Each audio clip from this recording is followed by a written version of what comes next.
momentum of an opportunity of where we are today. So let me discuss.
The first is decidedly not a policing perspective.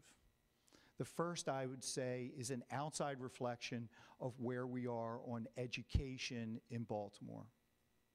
Let me draw this example for you. I think, frankly, I'm a huge Dr. Alonso fan. If you're not, I hope that maybe a few of the things I say might convince you otherwise, but I'm decidedly an Alonso fan. And I say that because in light of a controversy, that probably would undermine a lot of good work and good intentions of a lot of other school superintendents, he's completely dodged a bullet that would have sunk most of, or derailed most people's efforts. You know what it is? Are you familiar with the issue? You're shaking your head. So, like, what's the issue? Yeah, the testing scandal. It really is scandalous. They literally took erasers and changed the scores on huge numbers of tests to try to elevate the marks. And one of the schools involved, I mean, the First Lady was there and heralded their rapid rise or their meteoric rise in their testing scores, only to find out it's a cheating scandal. That the administrators had changed the scores and changed the test on many of them. And this is a man who's navigated that controversy that maybe few of you aren't even aware of, to position Baltimore as one of the most progressive school districts in the country, and certainly himself as one of the most progressive superintendents of school. Why is that important? Let me share with you one single philosophy the man brought that has a parallel back to our discussion. Dr. Alonso and I met early on, and we met to talk around the issue of arson in school. And he had a very hard line, still has a very hard line, but that talk broke down into what he should do about problem kids in school. for a long time in Baltimore, this has been a very punishment-oriented city. Punish, punish, punish. That's the answer. That's the solution. And as he took over, people were advocating these kids are a distraction. The reason why these other kids can't learn is because these other kids are acting out, and they're a distraction, they're a threat, they're a physical threat to the teacher, they're a physical threat to the other kids. You have to do something. So the reaction of the school superintendents was they suspend them and kick them out. Well, what happens is they wait for the other kids when they get out and beat them up and take their stuff, or they wait for them on their way to school and they beat them up and take their stuff, or during the day while they're bored because their buddies are in school, they break into the houses in a geographic region around the school and commit mayhem. Dr. Alonso seized on that idea and said, why are we giving these guys a pass? We'll just put them, we'll keep them in school. We're just going to put them in an environment where they can't impact these other kids, and we'll figure out a program to deal with that effectively. Huge impact on the crime rate associated with juvenile disorder. Huge impact. It's a man who gets it. First factor. Second factor is, I think, that as we're talking about this incredible opportunity and momentum, is a reassessment of the business community in Baltimore. And I say that because this is the combination of austere budget times in state, local, state, and federal government has compelled our city and our principal leaders to re-examine their relationships with businesses. Let me give you a perfect, for instance, completely relevant to the university itself.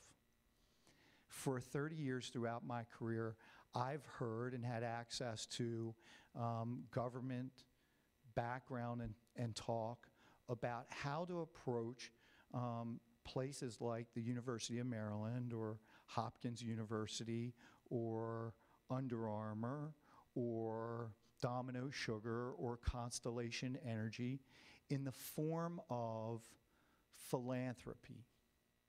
In the form of philanthropy. In the notion that what we should reasonably expect from those institutions is a source of financial aid back to the city. That what we should knock on Under Armour's door for is to fund the Baltimore Marathon or the Grand Prix or some community recreation program. What we should lean on the University of Maryland for, or Johns Hopkins University for, is to raise revenue to offset our budget deficits. And I think now, given the tight nature of the economy, people are actually inside government reevaluating those positions. Again, back to this moment in time of where we find ourselves is, will the University of Maryland be a $2 million tax payout to the city of Baltimore to offset revenue loss, or will they be looked at as an engine to create more jobs, more opportunities, and fill more houses surrounding the campus? Right? And so is there a $2 million gain to be made and realized in fiscal year 2012 or 2013, or is there a larger plan at place that encourages their own institutionalized growth with longer-term dividends? That's position two. The last is really mine. And